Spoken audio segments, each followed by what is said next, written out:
Right now at 10, a new tool being used at an area prison to help break the cycle of drug addiction. Under the legal limit, new developments in the deadly New Year's Eve crash on the Beltline. And later, a continued debate over a recently troubled apartment complex. The city of Madison hopes to address the issue in the new year. This is News 3 at 10. Thank you for joining us tonight. The Rock County Sheriff's Office says it has a new way to help people break drug addiction. This new program is targeting current inmates in hopes to keep them from returning once they've been released. Rock County reporter Adam Duxter joins us from our bureau at the Janesville Gazette with the details on this new treatment. Adam? Well, nearly $500,000 in grant money is going to allow the Rock County Sheriff's Office to provide something for outgoing inmates that they haven't been able to provide before. Something newly elected Sheriff Troy Knudsen hopes can curb the county's opioid issue.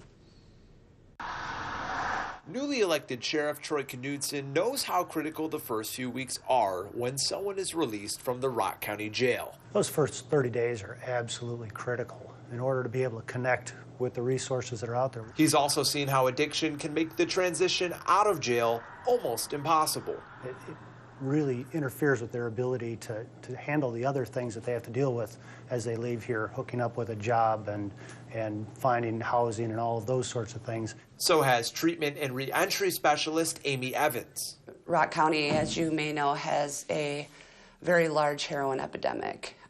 A lot of the clients that I meet have a substance abuse issue, so that is a barrier that obviously leads to crime, homelessness, and then they come back. Both say temptation to use opioids can linger even if an inmate has gotten clean. But a new treatment called Vivitrol could fix that, they say. For the next 30 days, it counteracts the effect of an opiate. It buys them a little time to get connected up to treatment and other resources in our community so that they stand a better chance of not immediately returning to the drug and then eventually to the jail. So far, only a handful of outgoing inmates have had the chance to get the treatment, but Evans says it's already making a difference. One inmate indicated to me that they felt normal again after the injection kicked in. And I asked them what that meant, and they indicated they felt like they had felt before they ever started using opiates. Again, nearly $500,000 is going to make this treatment possible, and the treatment will be optional for outgoing inmates who have struggled with addiction in the past. But again, those 30 days first out of jail, so important, says incoming Sheriff Troy Knudsen, and he hopes that this can be the thing that can bring some relief. Adam Duxter in our Rock County Bureau tonight. Adam, thank you. Hy-Vee Pharmacy is changing its controlled substance prescription policy in an effort to help in combating the national opioid epidemic. The store will no longer allow a subsequent fill of a Schedule II controlled substance or a refill of a Schedule III or IV controlled substance more than 3 days early without authorization from a prescriber. Hy-Vee pharmacies will also no longer accept GoodRx coupons for controlled substance prescriptions. All right, looking outside tonight, another unusually warm January day. Temperatures nearing the 50-degree mark. And this mild trend will continue into the weekend. Chief Meteorologist Gary Canolti has his first alert forecast from the backyard weather patio. Gary? Yeah, temperatures today were in the upper 40s. Milwaukee did top out at 50 degrees. Those temperatures have cooled down pretty quickly tonight. We're seeing some areas of fog form as a result. On weather track, just a few high-level clouds moving through the northern and central parts of the state that will reach us overnight. As we take a look at visibility, you can see that most areas not reporting any fog, but visibility is down to 5 miles at the Southern Wisconsin Regional Airport in Janesville, 1.5 miles up to the north in Wautoma. So expect some patchy areas of fog overnight as temperatures that this morning were in the teens to 20s, in some cases are now the current temperatures, reached high temperatures in the mid-40s to around 50 degrees. Again, Milwaukee hit 50. Here in Madison, we topped out at 46. La Crosse is at 47. But you see Madison is now at our low temperature for the day of 27. I think these temperatures will hold nearly steady through the overnight hours, especially in areas that the fog forms in. So by tomorrow morning, look for those temperatures to be right around the 30-degree mark. Look for the possibility for some patchy areas of fog. Otherwise, we'll look for temperatures tomorrow to top out in the middle 40s. That's your first alert forecast. Gary, thank you. An attorney for the man accused of killing Captain Christopher Truman tells News 3 that his client was under the legal limit to drive. 28-year-old Samuel Kramer is facing tentative charges of homicide by intoxicated use of a vehicle. However, Kramer's lawyer, Sean O'Connell, said Kramer's blew a .079 during a breathalyzer, just below .08, Wisconsin's legal limit to drive. Truman had stopped on the side of the Beltline Monday night to help another driver, and that's when Kramer's hit him after Truman had exited the vehicle. Former Dane County District Attorney Tim Veerhoff says the weather was likely a factor in the case. He believes it's a tough one for prosecutors to navigate. In a case where the weather conditions are terrible, it rained all morning and then turned to snow, and someone's coming down the Beltline and there's a crash, I mean, it's certainly a tragedy. And the question is going to be whether or not this is criminal or not. No formal charges have been filed against Kramer's thus far. Meanwhile, 2 businesses in Lake Mills will hold fundraising events in honor of Captain Truman. The Lake Mills Market grocery store has started a donation drive in his honor, and the Culvers in Lake Mills will be holding a fundraiser on Tuesday. The restaurant said it will donate 10% of sales to the Lake Mills Fire Department. A Madison alder has spoken up about concerns regarding the Tree Lane apartments. He says the facility, which is home to around 46 formerly homeless families, has seen more than 250 police calls since it opened in June. Well, today, the city says it has a possible solution. Chris Leuenberg reports.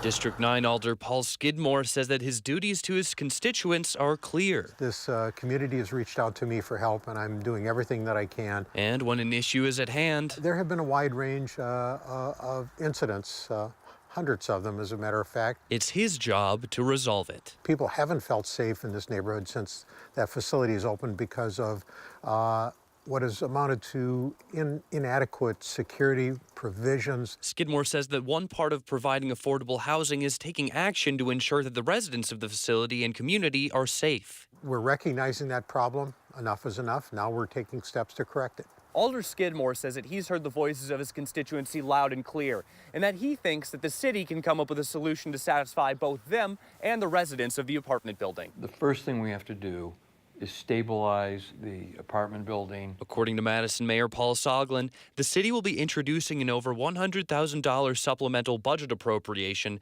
that would increase private security at the building. But he says that this solution is just a first step towards long-term housing security for these vulnerable families. Long-term is stable families and support within the apartment building, where we shift from a us versus them attitude to a team attitude. Heartland Housing, who managed the facility, said in a statement, "We've achieved many of our near-term goals to enhance apartment and community safety, including the addition of a full-time dedicated property manager and expanded hours of security staff coverage at each site. Other developments include collaborative meetings with the mayor's office and police, as well as increased security technology throughout our buildings." For Skidmore, this is a move in the right direction. I am 100% committed to housing first and to affordable housing. Yes, but let's just say the devil is in the details. I'm Chris Leuenberg, WISC News 3. Mayor Soglin says the proposal will be introduced for referral to the council on Monday, and he hopes it could be adopted by January 22nd. Police Chief Mike Koval says juvenile crime and officer retention and recruitment will be focuses in the new year. He spoke about those issues today on News 3 this morning. We've got to continue to show people the nobility of service, that if anybody could do this job, anybody would, I suppose. And I think that there's a challenge in being able to respond to these kinds of social service issues and things like that that the police are being asked to do. So we want to look for the right individuals, and it can't be so much an emphasis on the quantity as well as the quality of the people that ultimately take this pledge.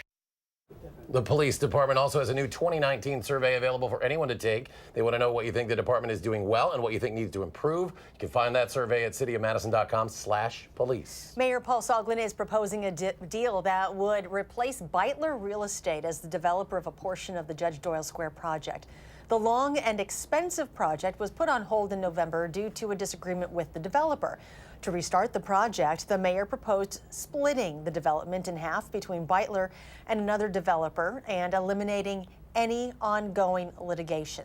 However, the city would need to pay the company an additional $700,000 to regain the rights to that second half. A family-owned deli chain with longtime ties in the Madison area is going out of business.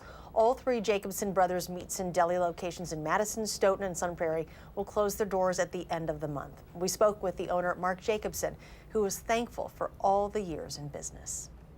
Especially our loyal customers that came in and day out and got their staples from us, and I'm sorry to say goodbye, but unfortunately, we just couldn't survive any longer. The business was first established in 1932, and at one time there were 9 locations. Still ahead tonight, 2 weeks into the government shutdown, and a second big meeting today at the White House. But is there any progress being made? Plus, come Tuesday, for the first time in more than 20 years, Scott Walker will no longer be a public employee. His plans moving forward is next at 10.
Welcome back. Governor Walker says he may run for public office again in the future, but it won't be for president. This afternoon, he said he turned down a few offers to be part of the Trump administration because they just weren't the right fit. He says he is more interested in a U.S. Senate position, possibly in 2022, saying if fellow Republicans like Rick Scott, Florida's former governor, who was just elected to the Senate, find success in Washington, they could make positive change together.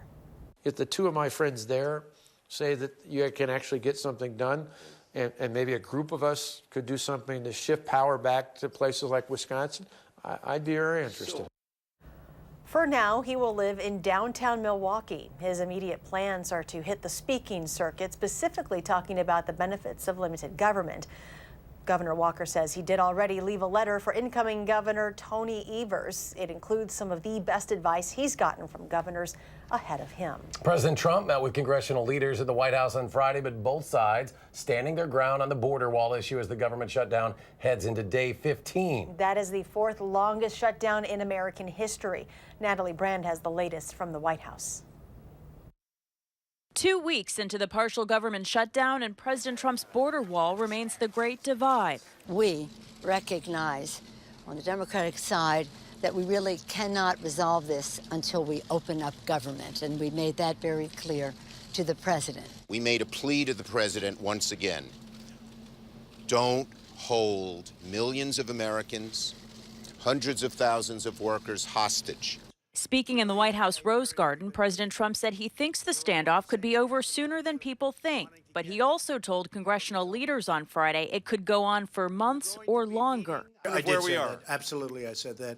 I don't think it will, but I am prepared. The president told reporters he could use emergency powers to divert Pentagon funds to build a wall. We can call a national emergency because of the security of our country, absolutely. No, we can do it. I haven't done it. I may do it. House Speaker Nancy Pelosi sat down with CBS Sunday Morning's Jane Pauley. The impression you get from the president that he would like to not only close government, build a wall, but also abolish Congress. So the only voice that mattered was his own. As the partial government shutdown enters day 15, some 800,000 federal employees remain either furloughed or working without pay. We're just kind of wandering, in the dark. While federal employees remain in limbo, CBS News has learned the administration and congressional staffers plan to meet again on Saturday. Natalie Brand, CBS News, the White House. The longest shutdown back in 1995 lasted 21 days, with the House and Senate adjourned until Tuesday, which will be the 18th day of the shutdown. It is growing more possible this one will make the history books. And with the uncertainty of how long the government shutdown will last, we looked at how this may affect our economy. The last major shutdown in 2013 cost the U.S. economy about $24 billion. We spoke with an economics professor at UW-Madison who says although the government shutdown is not as impactful as the one in 2013, it could pose major problems financially if it goes on long enough.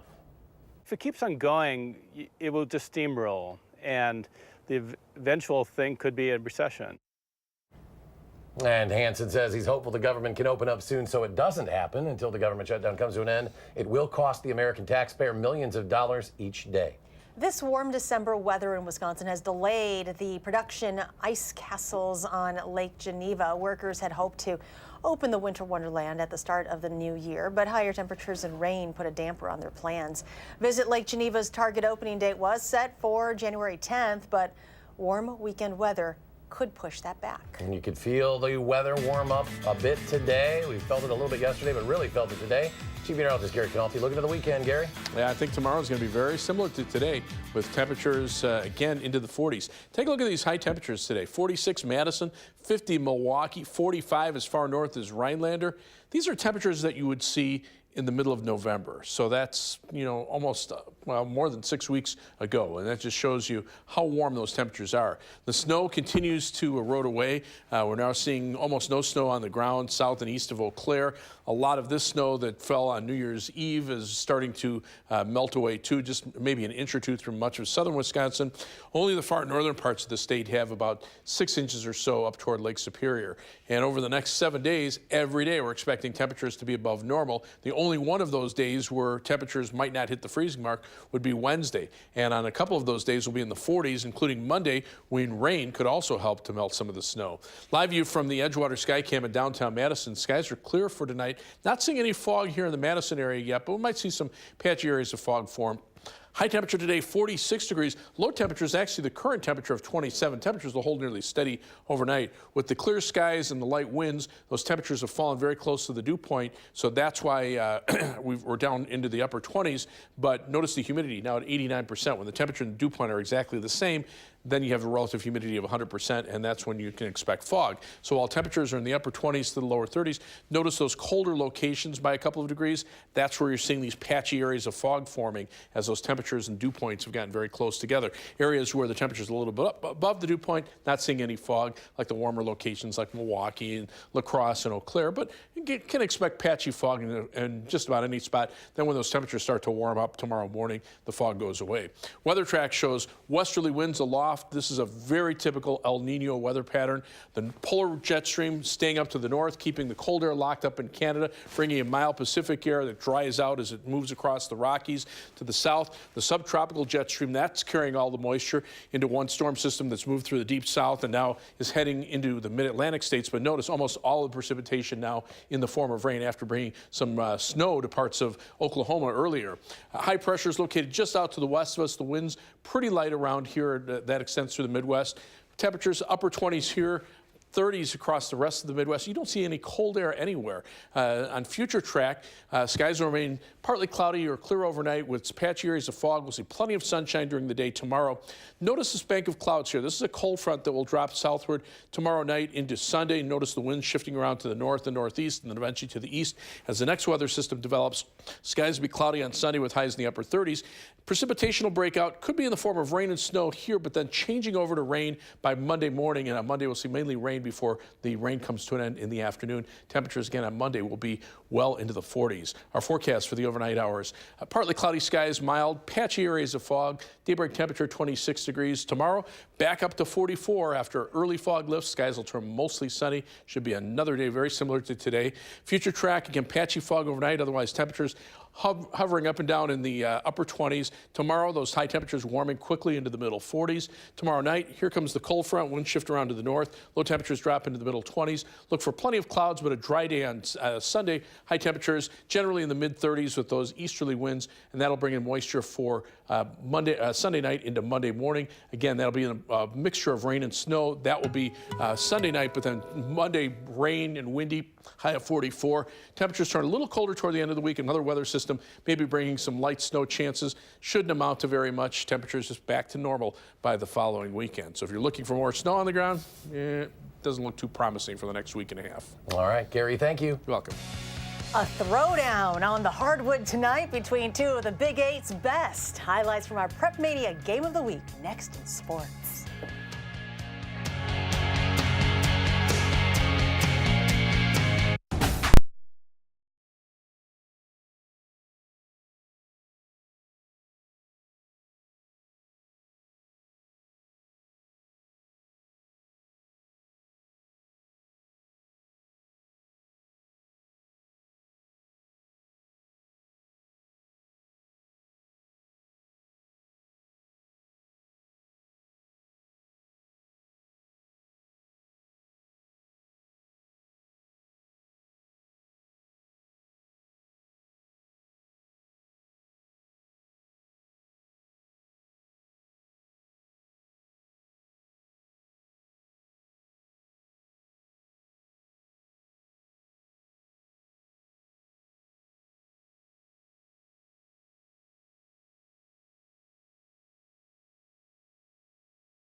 Well, we have got a barn burner in high school basketball tonight. Undefeated East hosting one-loss La Follette. There was a line to get into the parking lot in this one. Not the game, the parking lot for our Prep Mania game of the week. There's a lot of back and forth throughout this game. Some excellent hoops on display tonight. First half action, Derek Gray.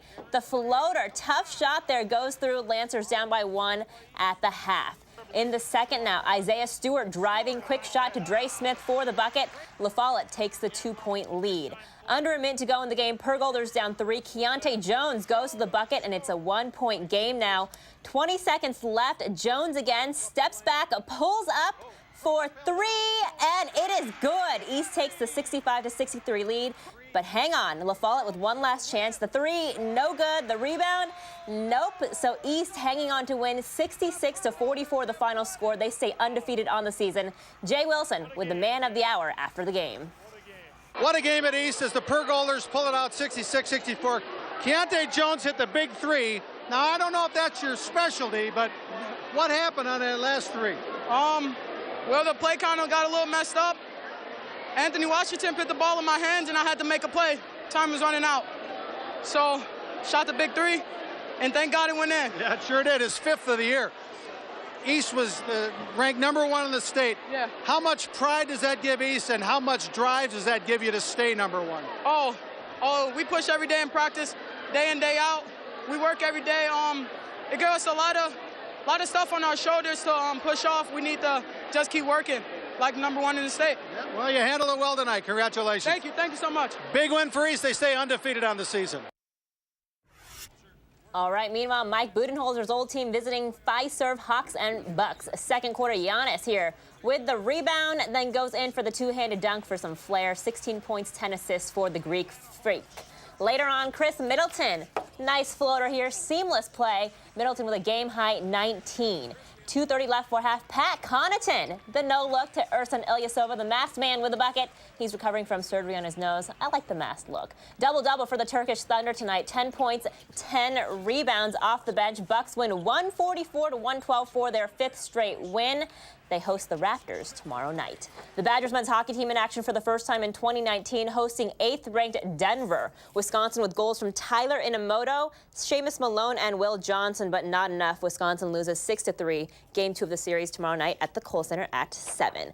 Now for the Pinstripe Bowl, I thought it was a lot when quarterback Jack Cohn got 48 tickets for all of his friends and family. That's nothing compared to Alabama quarterback Tua Tagovailoa that you see there. At last count today, the number of family members attending for Team Tua, 405. Yep, all of Hawaii coming to this game. Clemson and Alabama arriving in San Jose, California ahead of Monday night's national championship game. These two teams have faced each other 3 times before in the college football playoff, twice in the title game. They've each won 1. We'll be right back.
And Gary's here with a final check of your forecast. Temperatures right now upper 20s to around 30. We're seeing a few areas of fog, especially in central Wisconsin.